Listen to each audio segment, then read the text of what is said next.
दिन सिलेक्शन होगा आरपीएससी की उस पीडीएफ लिस्ट में जब नाम आएगा तो सत्यन बता सकता है कितनी खुशी होती है। पहली बार लिस्ट में नाम आया तो कैसा लगा था? ऐसे लगा जैसे क्या हो क्या गया, मतलब किसी और से दिखवा लेता हूं, सर मेरा ही है ना ये रोल नंबर। आपने बहुत जबरदस्त मेहनत की है तो आपके पास बहुत शानदार परिणाम होगा 2 साल बाद। अगर आप मेहनत के नाम पे, केवल पढ़ाई के नाम पे अगर ढोंग कर रहे हैं तो रिजल्ट कभी नहीं मिलेगा, भले आप 20 साल किताब लेके बैठ रहे हो। पढ़ाई न्याय करती है। और मैंने देखा है कि जिस बच्चे ने बहुत ढंग से पढ़ा है, ढंग से पढ़ने का क्या मतलब होता है? ढंग से पढ़ने का मतलब होता है कि ऐसा स्टूडेंट जिसने पूरी दुनियादारी से खुद को अलग कर लिया है, जिसको लगा है कि अपनी मुक्ति केवल इन पुस्तकों में ही संभव है, जिसने अपने पुस्तकों को, अपनी अध्ययन सामग्री को अपना जीवन मान लिया है, जिसकी अपनी पुस्तकों के अलावा बाहरी कोई बहुत बड़ी दुनिया नहीं है, जो अपने लक्ष्य को लेकर बहुत गंभीर है, जो उसको लगता है कि मेरे परिवार का उत्थान मेरे से ही होगा और ये मैं ही कर सकता हूं। ये बड़े सीरियस स्टूडेंट होते हैं, ये बड़े गंभीर विद्यार्थी होते हैं। और ऐसे विद्यार्थियों को मैंने कभी भी असफल होते हुए नहीं देखा। जिसने खुद को 3 साल का समय दिया है, कहते हैं कि कोई भी बिजनेस हो या कोई भी लक्ष्य हो, निरंतर 1000 दिन का समय मांगता है। 1000 दिन का टाइम मांगता है कोई भी टारगेट अचीव करने का। ये बड़ा सिंपल सा नियम है। कोई भी बिजनेस को भी अगर एस्टैब्लिश करना है तो आपको 1000 दिन का समय चाहिए, मतलब मोटे मोटे 3 साल चाहिए। अगर किसी व्यक्ति को कोई अधिकारी बनना है, आईएएस बनना है, आरएएस बनना है या फिर प्रोफेसर बनना है, 3 साल शिद्दत से मेहनत चाहिए। अगर वो कर ली गई तो आगे का शेष जीवन जितना भी है वो बड़ा सम्मानजनक जीवन होता है। बात नौकरी की नहीं है, हर फील्ड की है। क्योंकि देखो, नौकरी तो 2% लोग लगते हैं और मैं सरकारी नौकरी को कोई बहुत बड़ा अचीवमेंट मानता भी नहीं हूं। सरकारी नौकरी लगना सभी दुखों का समापन है, ये बहुत गलत धारणा है। सरकारी नौकरी केवल एक जीविका निर्वाह का साधन है, इससे अधिक कुछ नहीं है। सम्मान देगी, सब दे देगी, परंतु सरकारी नौकरी सब कुछ नहीं है। बिजनेस, अपना खुद का काम धंधा करके भी व्यक्ति सरकारी नौकरी से ज्यादा अच्छा कमाता भी और ज्यादा अच्छा जीवन भी जीता है। और मैं तो मेरे स्टूडेंट्स को भी कहता हूं, सर कि 3 साल बढ़िया मेहनत कर लो, कहीं होता है तो ठीक बात है, नहीं होता है तो एक आधा और अटेम्प्ट लो, नहीं तो अपना काम धंधा शुरू करो। एटलीस्ट आपकी जबानी खराब तो नहीं हो। और 3 साल किसी ने ढंग की मेहनत की है, वो बच्चा फेल हो नहीं सकता। मैं ये स्टंप पे लिख के दे सकता हूं।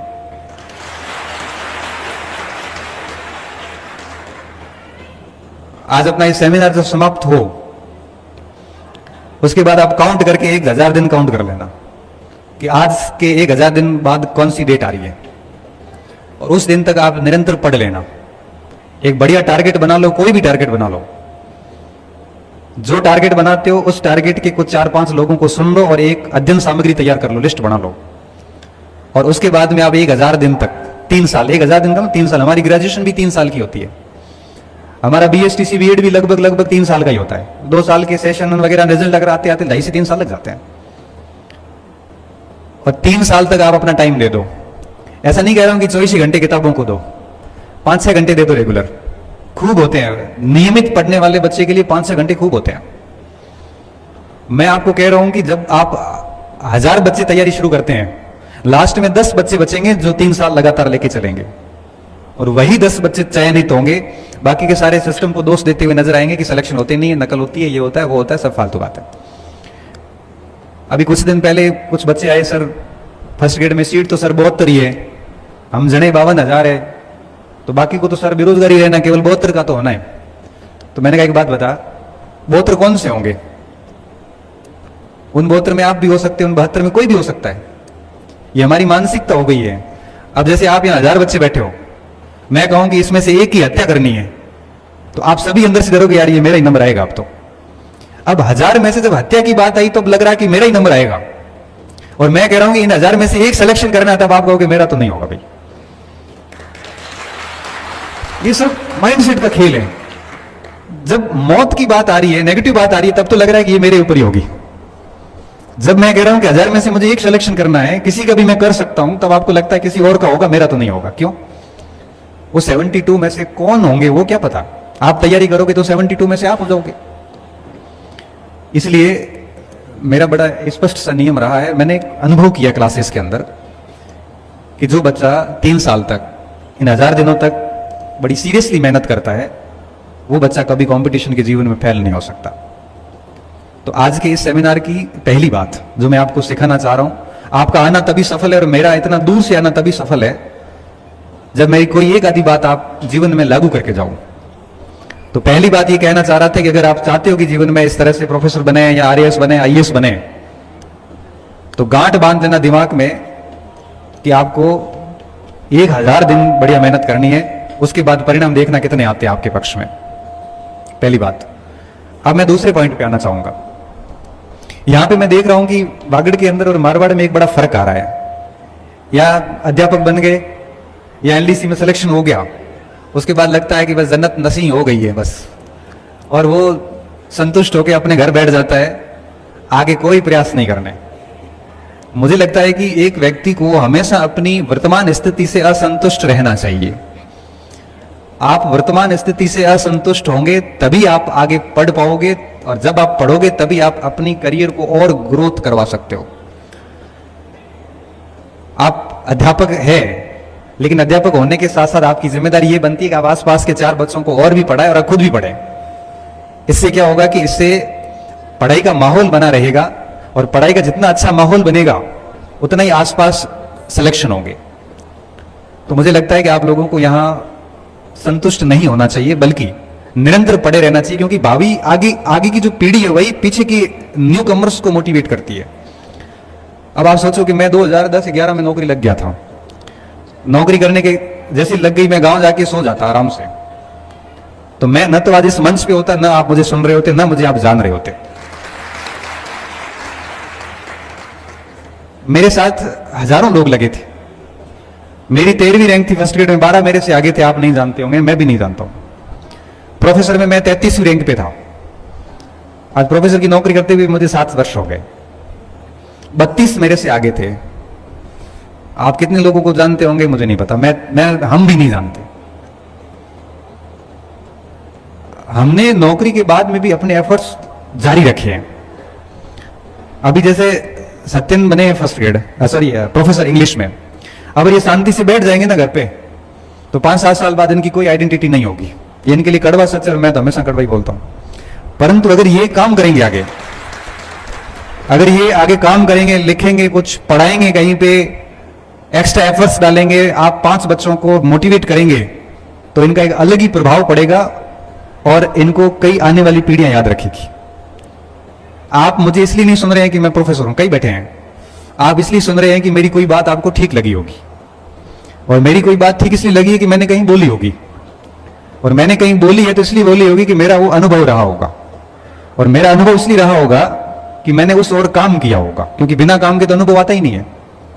और काम किया है तो अनुभव हुआ, अनुभव हुआ है तो बात बोली, और बात बोली है तो आपको कनेक्ट कर गई, और उसी कनेक्ट होने की वजह से आपका मुझे प्रेम मिल रहा है।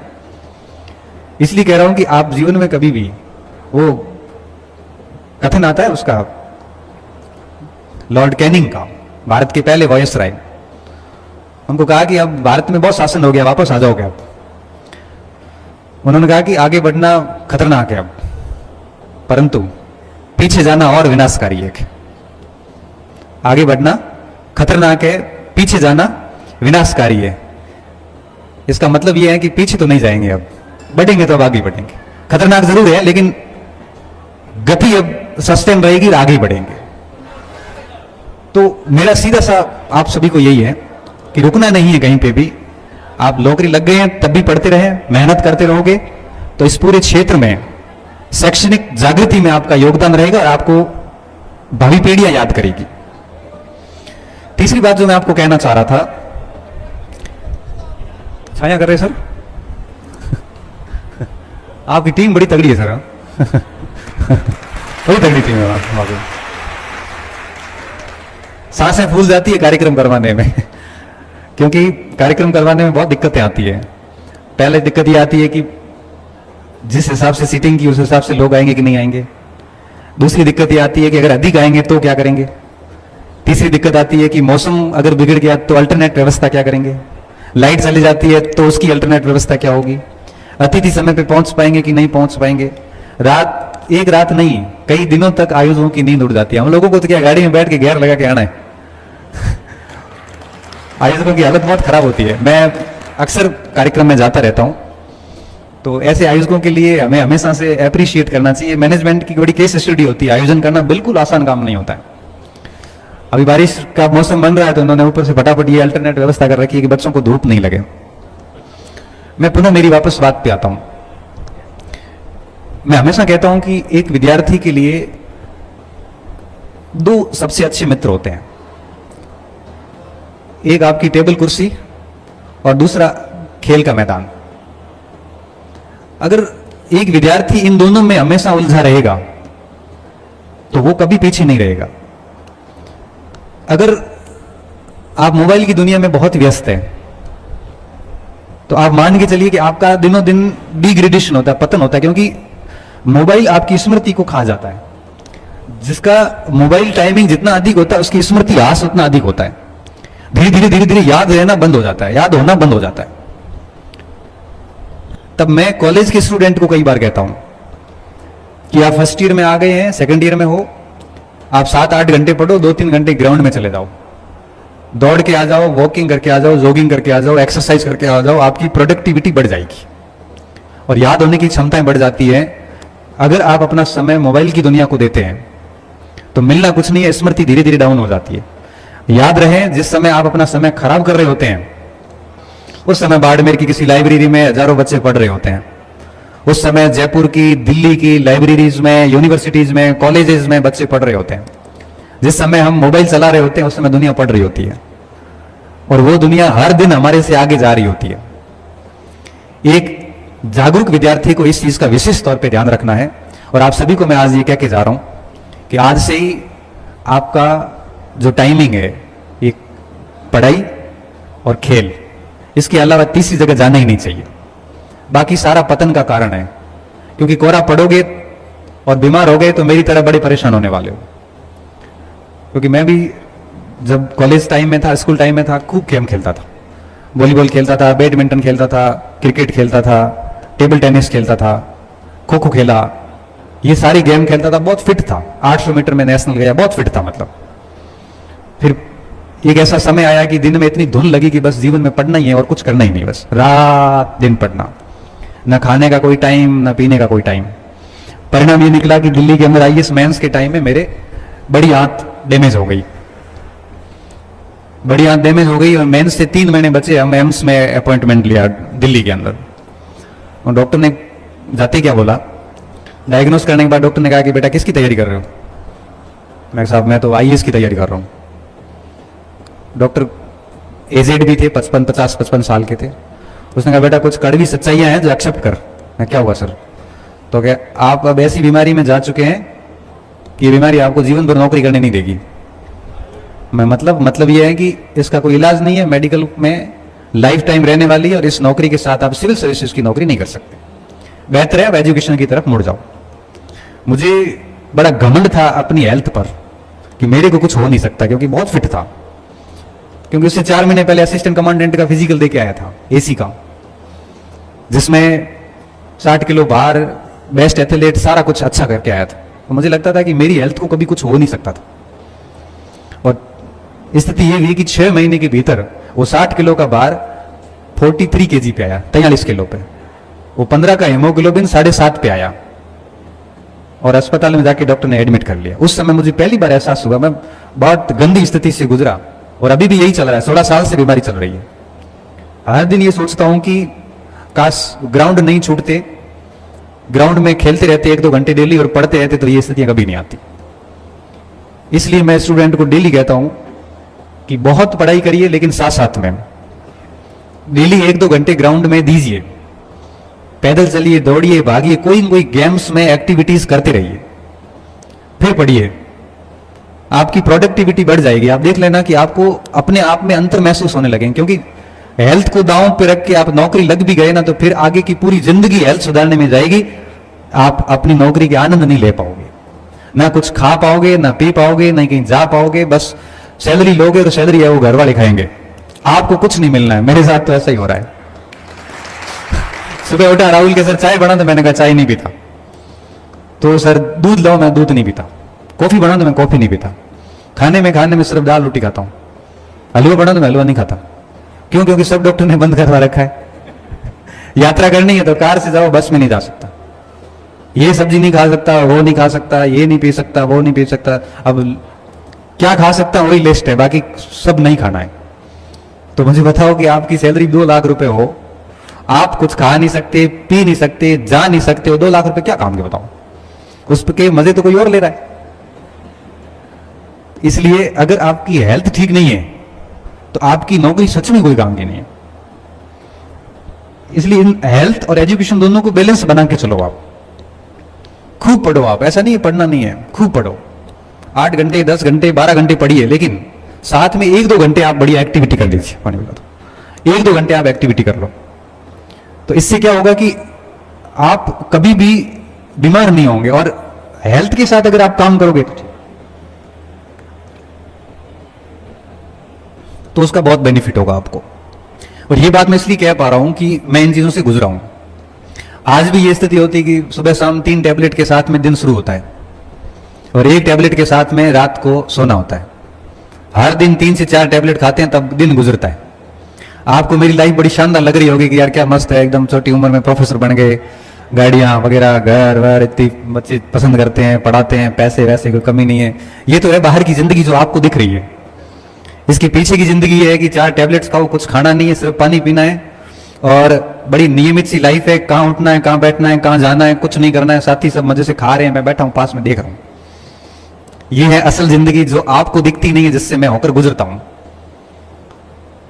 और मुझे जब हेल्दी लोगों को देखता हूं तो मुझे थोड़ी ईर्ष्या भी होती है। ईर्ष्या ये होती है कि ये लोग बड़े आनंद ले रहे हैं और मैं इनको देख रहा हूं। लेकिन साथ साथ में अच्छा भी लगता है कि कम से कम ये हेल्दी तो है, जीवन तो जी रहे हैं। तो मैं आप सभी को कहता हूं कि अपने स्वास्थ्य को हमेशा प्राथमिकता में रखें, दूसरे नंबर पे स्टडी को रखें, तीसरा कोई काम ही नहीं करना है। और जिस दिन सिलेक्शन होगा आरपीएससी की उस पीडीएफ लिस्ट में जब नाम आएगा तो सत्यन बता सकता है कितनी खुशी होती है। पहली बार लिस्ट में नाम आया तो कैसा लगा था? ऐसे लगा जैसे क्या हो क्या गया, मतलब किसी और से दिखवा लेता हूं, सर मेरा ही है ना ये रोल नंबर। हिंदी का रिजल्ट आया तो रात को 10-11 बजे एक बच्चे का मैसेज आया, सर आप सर अभी जग रहे हो? मैंने कहा हिंदी का नहीं था, पॉलिटिकल साइंस का था। रात को 11-11:30 बजे रिजल्ट आया। मैं कहा बेटा जग रहा हूं। तो रिजल्ट आया, मेरे रोल नंबर देखो ना आप। तो मैंने कहा ये ठीक हिम्मत करके बोला है बच्चा, मैं देखता हूँ ना रोल नंबर। तो रोल नंबर दिए, मैंने पीडीएफ डाउनलोड करके देखा तो उसका सिलेक्शन हो रखा।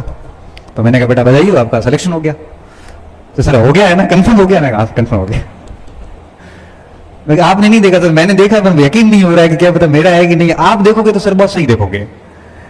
इसलिए मैं आपसे एक बार और चेक करवाना चाह रहा हूं, फिर मैं मेरे मम्मी पापा को फोन करूंगा कि पापा मेरा सिलेक्शन हो गया है, एक बार आप मुझे कंफर्मेशन दे दो। मैंने कहा बेटा हो गया है और आप एंजॉय कीजिए। अब वो फोन भी रोने लग गया, मतलब वो फपक फपक के रोते हैं ना कोई, जैसे मतलब जिसको खुशी के गजब भावनाएं कंट्रोल की हुई कई सालों से। 2 मिनट रोने लगा। मैंने कहा बेटा थोड़ा शांत हो जा। और फिर उसके बाद में 2-5 मिनट सर आपका मेरे को बहुत सारे धन्यवाद बोले, और फिर उसके बाद घर पे परिवार पे उसने अपना फोन शुरू किया।